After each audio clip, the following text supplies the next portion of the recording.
नमस्कार। आज के इस वीडियो में हम विश्व के प्रमुख समुद्री व वायु पतन का अध्ययन करने जा रहे हैं। तो इसकी शुरुआत करेंगे हम उत्तरी अमेरिका महाद्वीप के साथ।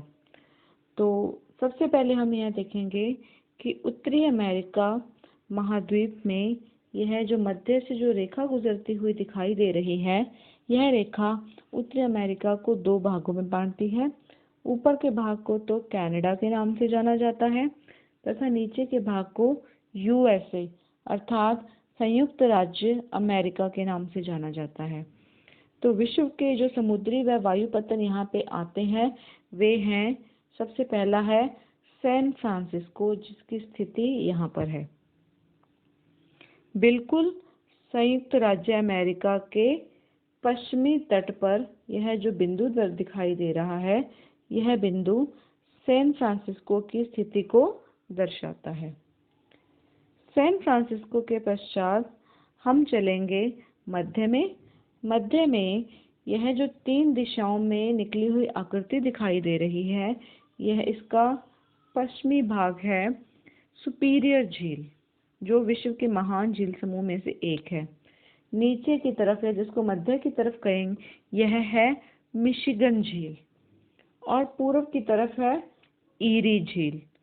तो मिशिगन झील के नीचे की तरफ जो यह बिंदु दिखाई दे रहा है, यह बिंदु शिकागो की स्थिति दर्शाता है विश्व के मानचित्र में। शिकागो से हम पूर्व की तरफ चलें तो इस तरफ एक बिंदु जो दिखाई दे रहा है बिल्कुल पूर्वी तट पर, यह है न्यूयॉर्क। न्यूयॉर्क अटलांटिक महासागर जो कि एस की आकृति है, इसके किनारे पर स्थित है। तो यह विश्व का प्रमुख समुद्री पत्तन है। न्यूयॉर्क से ठीक नीचे आ जाता है वाशिंगटन डीसी, जो कि संयुक्त राज्य अमेरिका की राजधानी है। वाशिंगटन के बाद नीचे से हम थोड़ा सा पश्चिम में चलें तो यह जो बिंदु दिखाई दे रहा है, यह एक अन्य हवाई पत्तन को दर्शाता है जिसका नाम है न्यू ऑरलियंस। तो ये थे उत्तरी अमेरिका में पाए जाने वाले विश्व प्रसिद्ध समुद्री व वायु पतन। सैन फ्रांसिस्को, शिकागो, न्यूयॉर्क व न्यू ऑरलियंस, ये थे उत्तरी अमेरिका के। दक्षिणी अमेरिका में जाने से पूर्व हम देखेंगे मध्य अमेरिका के भाग को। तो मध्य अमेरिका में ये जो बड़ी सी आकृति दिखाई दे रही है, यह है मैक्सिको। मैक्सिको से ठीक नीचे अल सल्वाडोर, ग्वाटेमाला जैसे देश आते हैं। उसके पश्चात यह आयताकार आकृति जो कि उत्तरी अमेरिका व दक्षिणी अमेरिका को अलग करती है, यह है पनामा। तो पनामा भी विश्व का प्रमुख वायु पतन है। यह स्थिति रहेगी पनामा की विश्व के मानचित्र में। अब हम चलते हैं दक्षिणी अमेरिका की तरफ। यह है दक्षिणी अमेरिका। दक्षिणी अमेरिका का यह देश तो है डॉट वाला पेरू। पेरू से ठीक नीचे पश्चिमी तट पर ये जो लंबाई में बना हुआ देश दिखाई दे रहा है, इसका नाम है चिली, और चिली की राजधानी है सैंटियागो। यह स्थिति रहेगी सैंटियागो की विश्व के मानचित्र में, और यह प्रमुख समुद्री पत्तन है विश्व का। उसके पश्चात चिली से हम चलेंगे पूर्व की तरफ। यह जो देश दिखाई दे रहा है, यह है अर्जेंटीना। अर्जेंटीना की राजधानी है ब्यूनस आयर्स, जिसकी स्थिति रहेगी यहाँ पर। ब्यूनस आयर्स भी परीक्षा की दृष्टि से बहुत ही उपयोगी है। परीक्षा में मानचित्र में अक्सर इसको भरना आ जाता है। अर्जेंटीना से ऊपर की तरफ चलेंगे तो ये जो बड़ा सा भूभाग दिखाई दे रहा है, यह है ब्राजील। ब्राजील की राजधानी है ब्राजीलिया, और ब्राजील में ही जो विश्व प्रसिद्ध समुद्री पत्तन है वह है रियो डी जनेरियो, जिसकी स्थिति यहाँ पर है, इस डॉट के माध्यम से दर्शाई गई है। तो ये थे दक्षिणी अमेरिका के सैंटियागो, ब्यूनस आयर्स व रियो डी जनेरियो।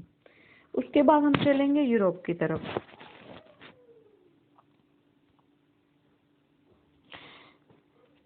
यूरोप में यहाँ पे स्थिति विश्व के मानचित्र में रहेगी यूरोप की। बाहर की तरफ ये जो द्वीप समूह दिखाई दे रहे हैं, इस तरफ है आयरलैंड, ऊपर की तरफ है स्कॉटलैंड। उसके बाद नीचे का जो प्रदेश है वो ग्रेट ब्रिटेन के नाम से जाना जाता है, जिसे लंदन कहते हैं। यूके के नाम से भी जाना जाता है इस समूचे प्रदेश को।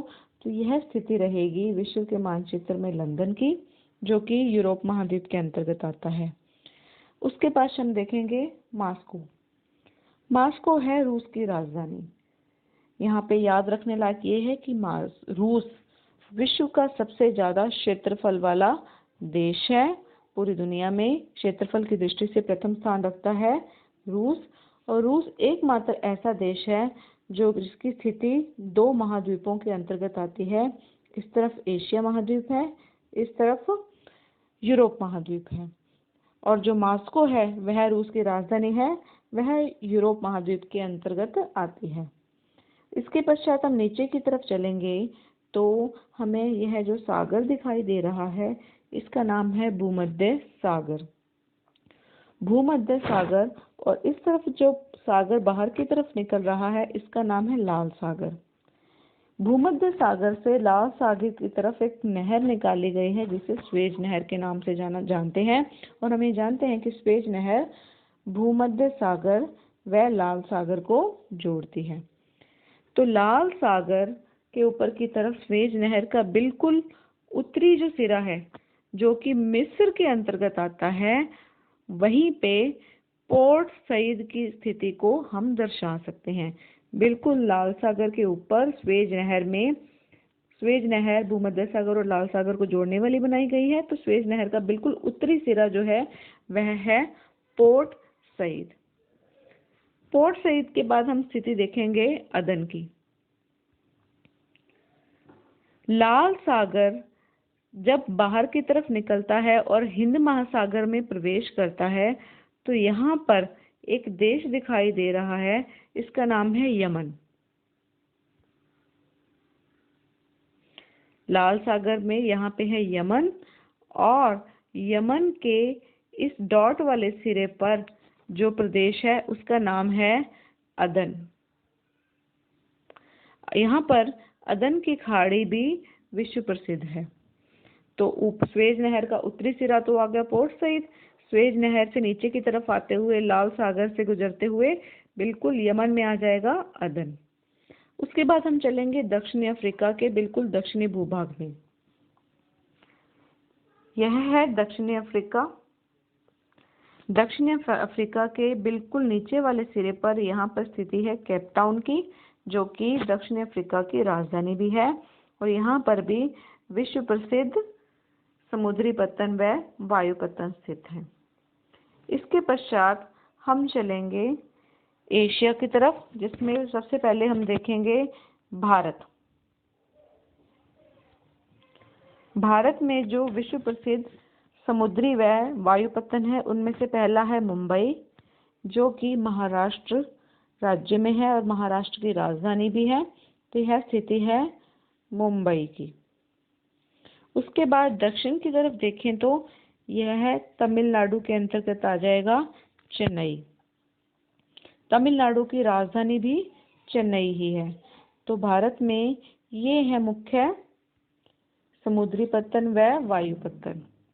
उसके पश्चात हम चलेंगे बिल्कुल भारत के नीचे जो देश स्थित है छोटा सा आकृति के रूप में हिंद महासागर के अंतर्गत, वह है श्रीलंका। श्रीलंका की राजधानी है कोलंबो। तो यहाँ पर कोलंबो भी एक विश्व प्रसिद्ध समुद्री व वायु पत्तन है। अब हम चलेंगे थोड़ा पूर्व की तरफ। तो यह भूभाग है चीन का। चीन में जो मुख्य समुद्री व वायु पत्तन आते हैं जो विश्व प्रसिद्ध है, उनमें है हांगकांग। बिल्कुल चीन के बॉर्डर पर, समुद्र तट पर और प्रशांत महासागर के मध्य यहाँ जो स्थिति है, यह है हांगकांग की। अब हम चलेंगे चीन से नीचे की तरफ। भारत से आगे बांग्लादेश, बांग्लादेश के बाद म्यांमार, उसके बाद आ जाता है थाईलैंड, थाईलैंड के बाद मलेशिया, मलेशिया के बाद नीचे एक छोटा सा द्वीप है, वह है सिंगापुर। सिंगापुर एक द्वीप भी है और अपने आप में एक पूरा देश भी है। यह भी विश्व प्रसिद्ध समुद्री व वायुपत्तन है। सिंगापुर के बाद अब हम चलेंगे बिल्कुल पूर्वी दिशा में, जहाँ पे एक देश रह जाता है जापान। यह है उल्टे एल की आकृति में जापान। जापान का जो विश्व प्रसिद्ध समुद्री व वायुपत्तन है वह है योकोहामा, जिसकी स्थिति यहाँ पर रहेगी। उसके पश्चात अब हम चलेंगे ऑस्ट्रेलिया महाद्वीप की तरफ। ऑस्ट्रेलिया महाद्वीप में पश्चिमी तट पर यहाँ पर जो देश स्थित है यह है पर्थ, जो कि विश्व प्रसिद्ध समुद्री व हवाई पत्तन है। अब मध्य की तरफ नीचे वाले बिंदु की जो स्थिति है वह है मेलबर्न, और पूर्व दक्षिणी पूर्वी भूभाग में सिडनी। ये थे ऑस्ट्रेलिया के प्रमुख समुद्री व वायुपत्तन, पर्थ, मेलबर्न व सिडनी। तो ये थी इनकी स्थिति। तो आशा है आज का टॉपिक आपको अच्छे से समझ में आ गया होगा और परीक्षा की दृष्टि से भी आपके लिए बहुत उपयोगी है। धन्यवाद।